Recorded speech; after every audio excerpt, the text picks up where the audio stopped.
আমরা দিদিদের বাড়ি এসেছি, মা শিলিগুড়ি। মা হচ্ছে এই বেল গাছে পুজো দিয়েছে, ষষ্ঠী পুজো করেছে। দেখো কেমন হয়েছে। এবার চলো মামির পুজোটা দেখাবো। আমার ছবি নিয়ে এখানে আমার মামি ষষ্ঠী পুজো করেছে।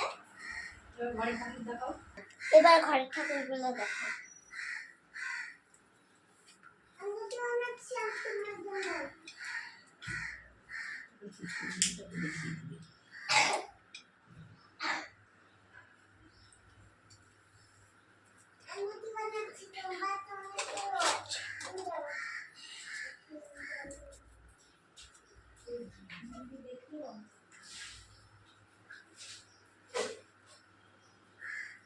জল ফেলবা না, জল ফেলবা না, জল ফেলবা না।